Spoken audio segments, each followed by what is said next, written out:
Hello everyone, welcome back to my channel. আগের ক্লাসে আমরা ন্যারেশনের দুটো পার্ট শিখেছি। একটা হচ্ছে বেসিক পার্ট, আর একটা হচ্ছে অ্যাসার্টিভ সেন্টেন্সের কিভাবে ন্যারেশন চেঞ্জ করতে হয়। তো আজকের ক্লাসে আমরা আবারও একটা নতুন পার্ট নিয়ে হাজির হয়েছি, যেটা হচ্ছে ইন্টারোগেটিভ সেন্টেন্সের ন্যারেশন চেঞ্জ কিভাবে করতে হয় সেই সম্পর্কে আজকে আমরা জেনে নেব। তো যদি কেউ আগের ক্লাসগুলো না দেখে থাকো তাহলে অবশ্যই দেখে নিও, নাহলে বেসিক পার্ট ক্লিয়ার না হলে এই সেন্টেন্স ন্যারেশনগুলো শিখতে বা বুঝতে তোমাদের অসুবিধে হবে। তো আগে বেসিক পার্টগুলো দেখো, বেসিক পার্ট দেখার পরে এই ভিডিওটা দেখবে, না হলে ইন্টারোগেটিভ সেন্টেন্স বা পরবর্তী যে সেন্টেন্সগুলো নিয়ে আমরা আলোচনা করব সেগুলো বুঝতে খুব অসুবিধে হবে। কিভাবে টেন্স চেঞ্জ হচ্ছে, কিভাবে পার্সন চেঞ্জ হচ্ছে, এগুলো বেসিক পার্টে অর্থাৎ ফার্স্ট পার্টে কিন্তু দেওয়া রয়েছে। তো অবশ্যই সেটাকে দেখো। তো আজকের আমাদের পার্ট ইন্টারোগেটিভ সেন্টেন্সের ন্যারেশন চেঞ্জ। ইন্টারোগেটিভ সেন্টেন্সের ন্যারেশন চেঞ্জ করতে গেলে আমাদের প্রথমে জানতে হবে ইন্টারোগেটিভ সেন্টেন্স কাকে বলে। কিছু রুলসের মাধ্যমে আমরা ইন্টারোগেটিভ সেন্টেন্সের ন্যারেশন চেঞ্জ শিখব। তো প্রথমে জানি ইন্টারোগেটিভ সেন্টেন্স কাকে বলে। তো এই পৃথিবীতে যত ধরনের প্রশ্ন রয়েছে সবগুলো কিন্তু ইন্টারোগেটিভ সেন্টেন্স বা প্রশ্নবোধক বাক্য। ইন্টারোগেটিভ সেন্টেন্স বলতে আমরা বুঝি যে বাক্যের দ্বারা আমরা প্রশ্ন করতে পারি, তো তাকে বলা হবে ইন্টারোগেটিভ সেন্টেন্স। জটিল করে বুঝবো না।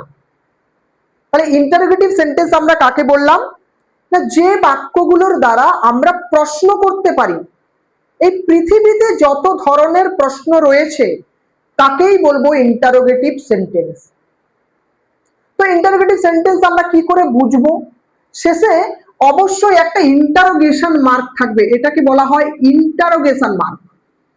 তো যে বাক্যগুলোর শেষে এই ইন্টারোগেশন মার্কটা থাকবে আমরা অনায়াসে বলে দিতে পারি এটা ইন্টারোগেটিভ সেন্টেন্স।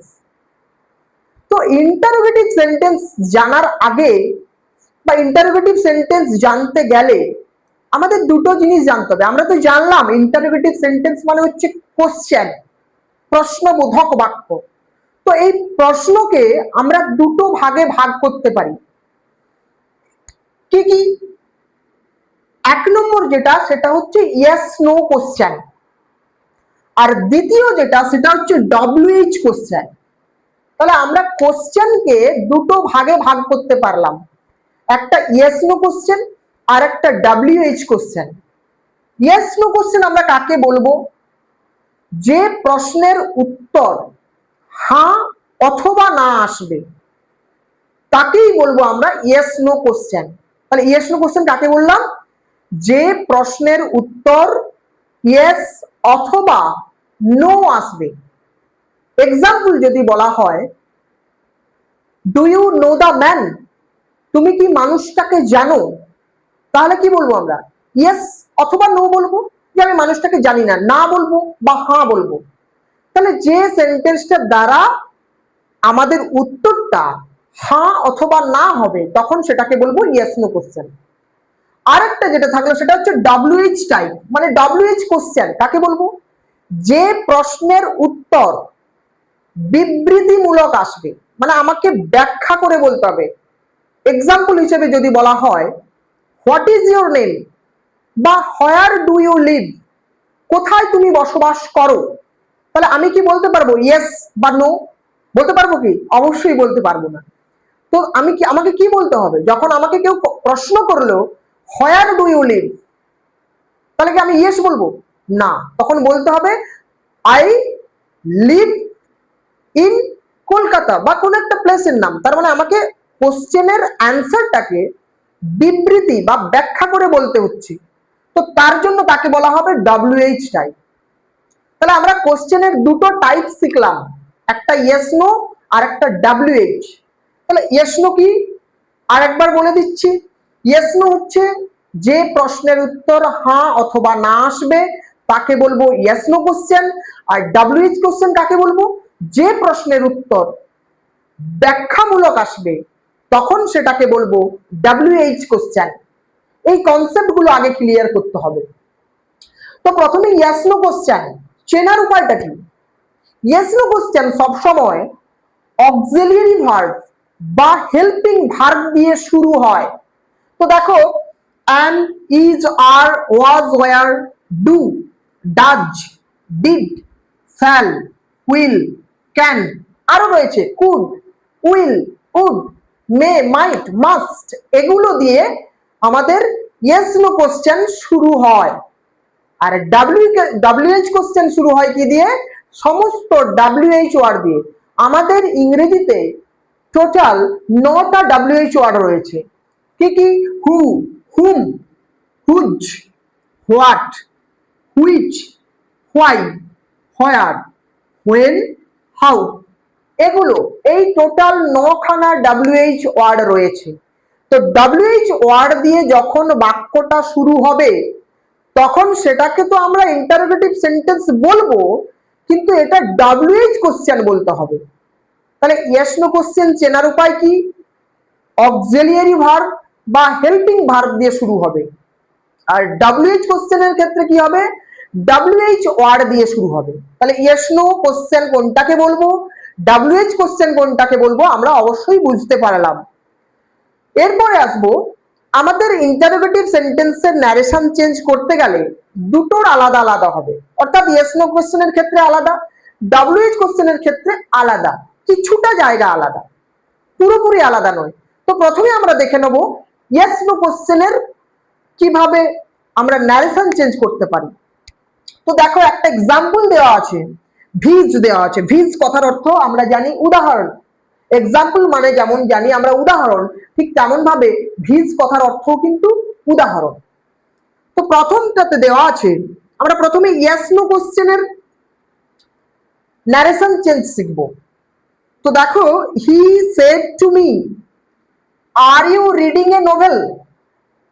প্রথমে আমাদেরকে জানতে হবে এটা কোন সেন্টেন্সে রয়েছে। তো আমরা আগের ক্লাসে বলেছি সব সময় রিপোর্টেড স্পিচ দেখে সেন্টেন্স চেনা যায়।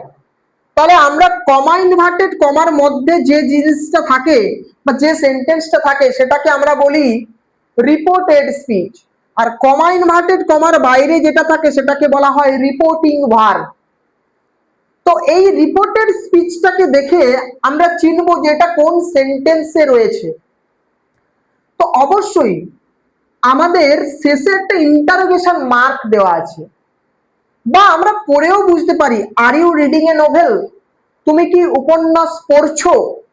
তাহলে এটা আমরা বলতে পারি এটা ইন্টারোগেটিভ সেন্টেন্স। বা আমরা দেখে চিনতে পারলাম যে এটা শেষে কি রয়েছে, ইন্টারোগেশন মার্ক রয়েছে। তো অবশ্যই আমরা এটাকে বলবো ইন্টারোগেটিভ সেন্টেন্স। তো চেনার উপায়টা বোঝা গেল। দ্বিতীয় স্টেপে যাব যে এটা ইয়েস নো না WH কোশ্চেন। তো ইয়েস নো কোশ্চেন চেনার উপায় আমি বলেছি কি, যে প্রশ্নের উত্তর হ্যাঁ অথবা না আসবে তাকে বলা হবে ইয়েস নো কোশ্চেন। তাহলে এখানে আমরা দেখতে পেলাম are you reading a novel, তুমি কি উপন্যাস পড়ছো। আমাকে যদি কেউ প্রশ্ন করে তাহলে আমি অবশ্যই বলবো ইয়েস অথবা নো বলবো। তো এটা থেকে বুঝলাম যে এটা ইয়েস নো কোশ্চেন। আর একাধারে আমি বলেছি যে আর কিভাবে চেনা যায়, বলেছি সেন্টেন্সের শুরুটা অক্সিলিয়ারি ভার্ব বা হেল্পিং ভার্ব দিয়ে শুরু হবে। তো দেখো প্রথমে শুরু হয়েছে আর দিয়ে, তো আর কে আমরা একটা অক্সিলিয়ারি ভার্ব বলতে পারি।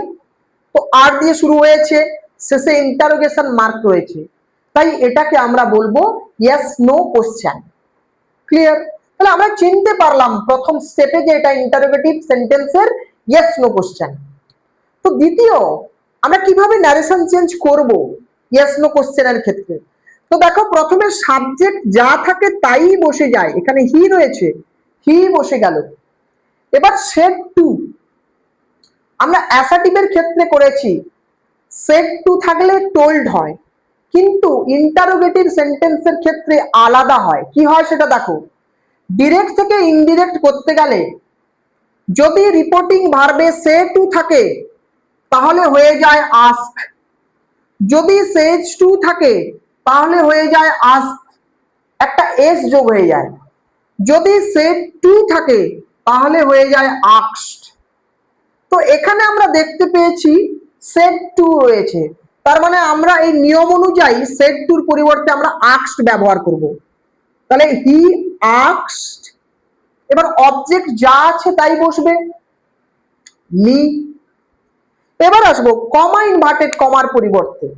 অ্যাসার্টিভের ক্ষেত্রে দ্যাট ব্যবহার করেছি, ইন্টারোগেটিভের ক্ষেত্রে কিন্তু দ্যাটের ব্যবহার হবে না।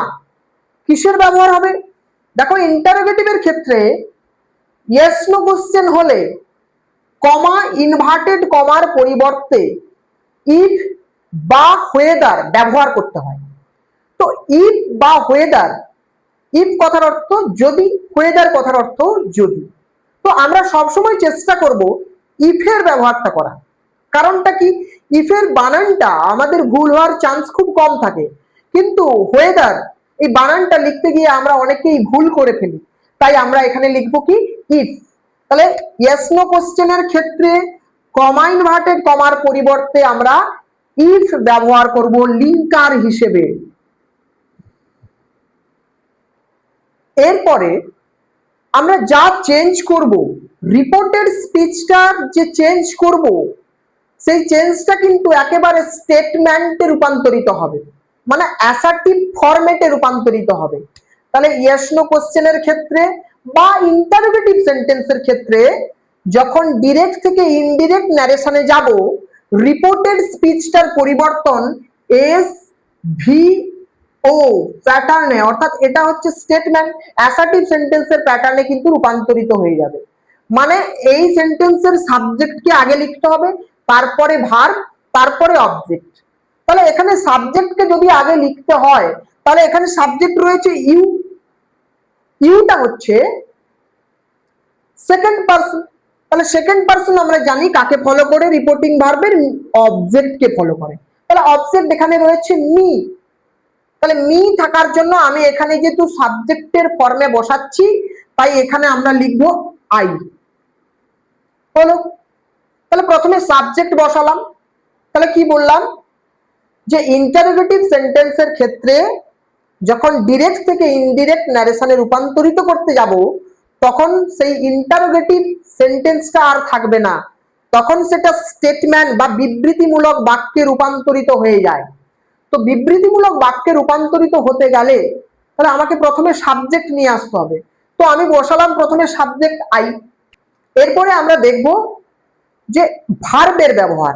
তো দেখবো এটা যেটা কোন সেন্টেন্সে রয়েছে। তো আমরা দেখে বুঝতে পারছি are you reading a novel. তাহলে আরটা যদি আমি সাবজেক্টের পরে বসাই, তাহলে you are reading a novel. তাহলে আর প্লাস ভার্বের সঙ্গে আইএনজি, অ্যামিজার প্লাস ভার্বের সঙ্গে আইএনজি রয়েছে, মানে প্রেজেন্ট কন্টিনিউয়াস টেন্স। তো প্রেজেন্ট কন্টিনিউয়াস টেন্স থাকলে আমরা জানি পাস্ট কন্টিনিউয়াস টেন্সে রূপান্তরিত হয়। এই জন্য বলেছিলাম যে আগের ক্লাসটা দেখে আসতে, কারণ টেন্স চেঞ্জ, পার্সন চেঞ্জ কিভাবে হলো বা হচ্ছে, সেই ক্লাসটা না দেখলে কিন্তু বুঝতে পারবে না। তো এটা প্রেজেন্ট কন্টিনিউয়াস টেন্সে থাকার জন্য হয়ে গেল পাস্ট কন্টিনিউয়াস। তাহলে আই ওয়াজ রিডিং হয়ে গেল। তারপরে পড়ে থাকলো কি এ নোভেল। তাহলে লিখে দিলাম এ নোভেল। তাহলে এ নোভেল শেষে কিন্তু অবশ্যই ফুল স্টপ বসাতে হবে, ইন্টারোগেশন মার্ক নয়, কারণ আমরা স্টেটমেন্টে রূপান্তরিত করলাম। বলেছি ইন্টারোগেটিভটা যখন বা ইন্টারোগেটিভ সেন্টেন্স যখন ডিরেক্ট থেকে ইনডাইরেক্টে হয়ে যাবে, তখন সেটা স্টেটমেন্টে রূপান্তরিত হয়ে যায়। ক্লিয়ার? এটা আমরা শিখলাম ইয়েস নো কোশ্চেনের ক্ষেত্রে কি হয়। এরপর শিখবো ডব্লিউএইচ কোশ্চেনের ক্ষেত্রে। তো ডব্লিউএইচ কোশ্চেন আমরা কাকে বললাম? যে প্রশ্নের উত্তরটা বিবৃতিমূলক আসবে, ডেসক্রিপটিভ আসবে, তখন সেটাকে বলবো ডব্লিউএইচ কোশ্চেন। আর ডব্লিউএইচ কোশ্চেন শুরু হয় সবসময় ডব্লিউএইচ ওয়ার্ড দিয়ে। তো একটা এক্সাম্পল বলা যাক, Rahim said to Karim what are you doing. Rahim করিমকে বললো হোয়াট আর ইউ ডুইং, তুমি কি করছো। তাহলে যখন বললাম তুমি কি করছো, তাহলে আমি তো ইয়েস বা নো বলতে পারবো না, এটাকে আমাকে ব্যাখ্যামূলক ভাবে উত্তরটা দিতে হবে। তো তার জন্য এটা হচ্ছে WH কোশ্চেন। তো WH কোশ্চেন শুরুটা কি দিয়ে হয়েছে? হোয়াট দিয়ে হয়েছে, WH ওয়ার্ড দিয়ে হয়েছে, তাই এটাকে আমরা বলতে পারি WH কোশ্চেন। আর শেষে তো অবশ্যই ইন্টারোগেশন মার্ক রয়েছে, তাই এটাকে আমরা বলবো WH কোশ্চেন। তো আমরা ইয়েস নো কোশ্চেনের ক্ষেত্রে কিভাবে হবে শিখলাম। WH কোশ্চেনের ক্ষেত্রেও ঠিক একই ভাবে হবে, শুধু একটা জিনিসের পরিবর্তন হবে। তো দেখো, প্রথমে আমরা বসালাম রহিম,